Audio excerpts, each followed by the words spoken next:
Hello guys, welcome to our channel. This is Teja. ప్రస్తుతం మనతో పాటు పొలిటికల్ అనలిస్ట్ డివిఎస్ గారు ఉన్నారు. నమస్తే సార్. నమస్తే. సో ఆంధ్రప్రదేశ్ ముఖ్యమంత్రి జగన్మోహన్ రెడ్డి గారు తెలంగాణ మాజీ ముఖ్యమంత్రి కేసీఆర్ గారిని రేపు కలవబోతున్నారు. సో మరి వీళ్ళిద్దరూ కలిసి ఏదైనా వ్యూహం రచిస్తారా? అది వర్కౌట్ అవుతుందంటారా? దాని గురించి మీరేం చెప్తారు? మాజీ ముఖ్యమంత్రి చంద్రశేఖరరావు గారిని జగన్మోహన్ రెడ్డి లంచ్ మీటింగ్కి కలుస్తున్నారు. మీరెటు మాజీ అయిపోయారు, నేను కూడా కాబోయే మాజీని అంటూ డిస్కషన్స్ బిగిన్ చేసుకోవటానికి కలుస్తున్నారా? ఏంటంటే కేసీఆర్కి ప్రమాదం జరిగి నెల రోజులు అవుతాం. అవును. ఆయన కాళ్ళు జారిపడి సర్జరీ జరిగి నెల రోజులు అయిన తర్వాత ఇక పరామర్శలే ఉంటాయి, పలకరింపులే ఉంటాయి. పరామర్శలు పలకరింపులు ఉంటే పడ్డప్పుడు వెళ్ళి పలకరిస్తాం, లేకపోతే హాస్పిటల్లో సర్జరీ ఎప్పుడు వెళ్ళి పలకరిస్తాం.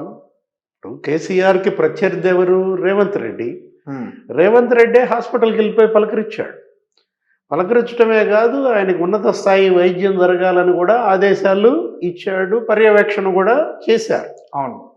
అట్లాగే ఒకప్పుడు కేసీఆర్కి గురువు, తర్వాత ప్రత్యర్థిగా కేసీఆర్ భావించినటువంటి చంద్రబాబు నాయుడు మాజీ ముఖ్యమంత్రి కూడా యశోద హాస్పిటల్కి వెళ్ళి పలకరించారు.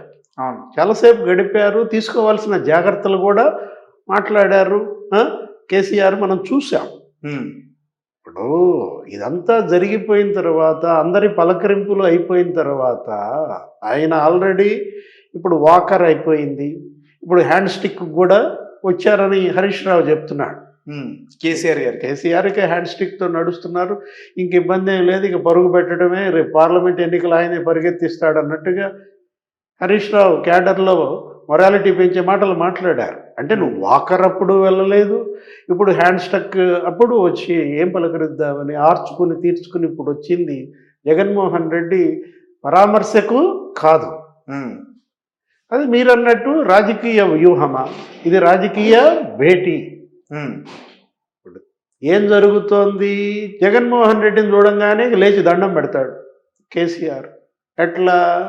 అరే భాయ్, మీ చెల్లి ఇక్కడ చేయాల్సినంత డ్యామేజ్ నాకు చేసింది, మొత్తం తెలంగాణ అంతా సుడిగాల్లాగా తిరిగి నా మీద అవినీతి పరుడనే ముద్ర వేసింది, నా అవినీతి కుంభకోణాలని నీ చెల్లి ప్రజల్లోకి బలంగా తీసుకెళ్ళినందుకే నాకు డ్యామేజీ జరిగింది. ఇప్పుడు నీ బాణం నీ మీదకే వస్తుంది కదా, రివర్స్లో వస్తుందా? ఏది? ఇప్పుడు ఆంధ్రప్రదేశ్ కాంగ్రెస్ పార్టీ బాధ్యతలు షర్మిల తీసుకుని నీ డ్యామేజ్ సంగతి చూసుకో, నాకైన డ్యామేజ్కి నువ్వు పరామర్శ కాదు.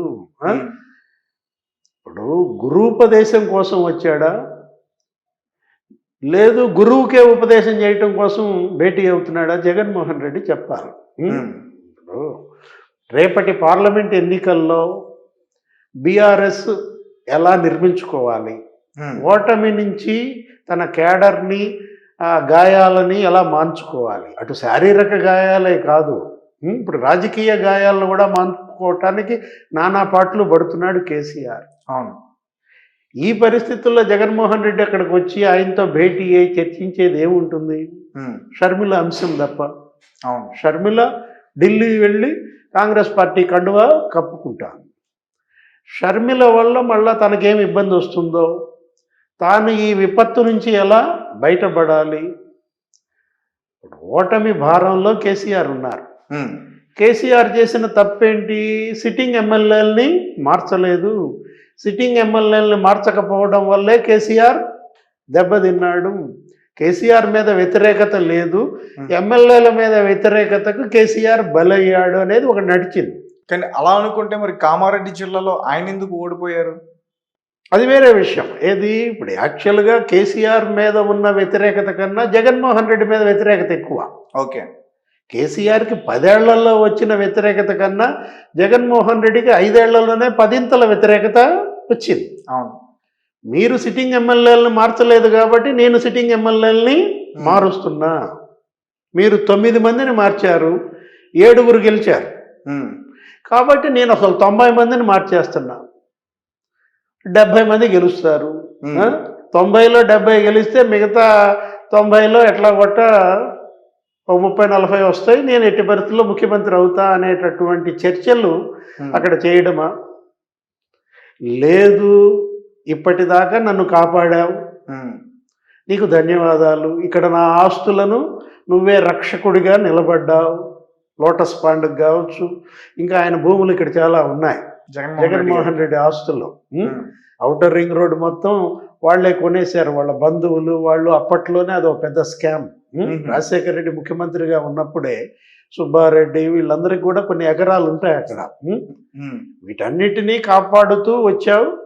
కేసీఆర్ హయాంలో జగన్మోహన్ రెడ్డి హైదరాబాద్ ఆస్తులకు ఏమి ఇబ్బంది కలగలేదు. ఇప్పుడు రేవంత్ రెడ్డి ఇక్కడ ముఖ్యమంత్రి అయినటువంటి పరిస్థితుల్లో మరి కేసీఆర్ మీద ఉన్నటువంటి అక్కసు కక్ష తన మీద ఎక్కడ తీర్చుకుంటాడో రేవంత్, ఉమ్, వీటన్నిటి గురించి చర్చించి రాబోయే పార్లమెంట్ ఎన్నికల్లో మరి ఏ విధంగా మీరు సమాయత్తం అవుతారు, మమ్మల్ని ఏ విధంగా సమాయత్తం చేస్తారు. గతంలో ఎన్నికల్లో మీ వల్ల నేను చాలా లాభపడ్డాను, ఉమ్, నాకు మీరే అండగా నిలబడి నాకు కావాల్సినటువంటి ఆర్థిక సహకారం అన్ని రకాల సహకారం మీరు అందించారు. చంద్రబాబుని కదలకుండా మెదలకుండా కట్టడి చేశారు ఆయన ఆర్థిక వనరులు అప్పటి అప్పటి ఎన్నికల్లో. ఉమ్, ఇప్పుడు ఆ పరిస్థితి నాకు లేదు. ఇప్పుడు రేవంత్ రెడ్డి ఏం చేయబోతున్నాడు? రేపు ఇక్కడ నా ఆర్థిక వనరులన్నీ రేవంత్ రెడ్డి స్తంభింపజేస్తే నా పరిస్థితి ఏంటి అని వాపోవడం. ఉమ్, జాతీయ పార్టీలను మనం ఎలా ఎదుర్కోవాలి? అవును. బీజేపీ మిమ్మల్ని మింగేయాలని చూస్తోంది, ఉమ్, బీఆర్ఎస్ని. కాంగ్రెస్ పార్టీ కూడా నన్ను మింగేస్తుందేమో, ఇప్పుడు మా చెల్లెళ్ళు షర్మిలను కూడా చేర్చుకుంటోంది. ఉమ్, రెండు జాతీయ పార్టీల బారి నుండి మన రెండు పార్టీలను కాపాడుకోవటం ఎలా? ఉమ్, ఇప్పుడు రేపటి పార్లమెంట్ ఎన్నికలు కేసీఆర్కు అగ్ని పరీక్ష. ఉమ్, రేపటి పార్లమెంట్ ఎన్నికల్లో బీఆర్ఎస్ గౌరవప్రదమైన సీట్లు కనుక సాధించలేకపోతే అది బీఆర్ఎస్ మనుగడే ప్రశ్నార్థకం అవుతుంది. ఏమవుతుంది? కాంగ్రెస్ పార్టీ ఇక్కడ ఎటు అధికారంలో ఉంది. ఈ పరిస్థితుల్లో కాంగ్రెస్ ఎదురెదురు చూస్తోంది పాత పగ తీర్చుకోవటం కోసం. ఓకే. 42 మంది ఎమ్మెల్యేలను ఈయన బహిరంగంగా లాగేశాడు. 2014 ఎన్నికలప్పుడు కానీ 2019 ఎన్నికలప్పుడు కానీ కాంగ్రెస్ ఎమ్మెల్యేలందరినీ కూడా టీఆర్ఎస్లో చేర్చుకున్నాడు. రేవంత్ రెడ్డి తన ప్రచారంలో కూడా అనేక చోట్ల అదే మాట్లాడేవాడు, ఆ లిస్టు చదివేవాడు. ఎన్నికల ప్రచారంలో కూడా ఆ 42 మంది పేర్లు. మరి కాంగ్రెస్ వదలదు కదా. ఇప్పుడు రేపు పార్లమెంట్ ఎన్నికల తరువాత బీఆర్ఎస్ని అటు కాంగ్రెస్ బారి నుంచి ఇటు బీజేపీ బారి నుంచి కూడా కాపాడుకోవటం చాలా కష్టం. పార్లమెంట్ ఎన్నికల్లో గనక బీఆర్ఎస్ తన యొక్క సత్తా చాటలేకపోతే బీఆర్ఎస్ అంతర్ధానం అయ్యే అవకాశం ఉంది. జాతీయ పార్టీలు మింగేస్తాయి. ఇదే ప్రమాదం జగన్మోహన్ రెడ్డి కూడా పొంచి ఉంది. ఇప్పుడు జగన్మోహన్ రెడ్డి పార్టీ కూడా అక్కడ మనుగడ ప్రశ్నార్థకం అవుతుంది. గాలి బుడగలాగా ఆ పార్టీ అంతర్ధానం అయ్యే అవకాశం ఉంది.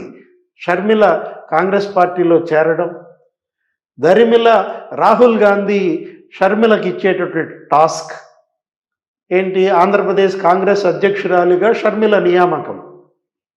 ఆయన ఎవరో తెలుగుదేశం పార్టీ నాయకులు ఇప్పటికే గ్రీటింగ్స్ కూడా చెప్పారు. అవును, సోషల్ మీడియాలో ఏపీ కాంగ్రెస్ అధ్యక్షురాలిగా బాధ్యతలు చేపట్టబోతున్న షర్మిలకు అభినందనలు అని.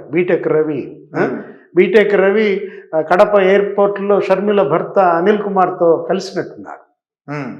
ఒక గంట సేపు వాళ్ళు ఏదో రాజకీయం చర్చించుకున్నప్పుడు బ్రదర్ అనిల్ కుమార్ నుంచి అందిన సందేశమో ఏదో మొత్తానికి షర్మిల ఏపీ కాంగ్రెస్ బాధ్యతలు తీసుకుంటోంది. కొత్త అధ్యక్షురాలుగా షర్మిలకి ఇచ్చే టాస్క్ ఏంటి? రేపటి ఎన్నికల్లోనే 15% ఓట్ బ్యాంక్ కాంగ్రెస్ తెచ్చుకోవాలి.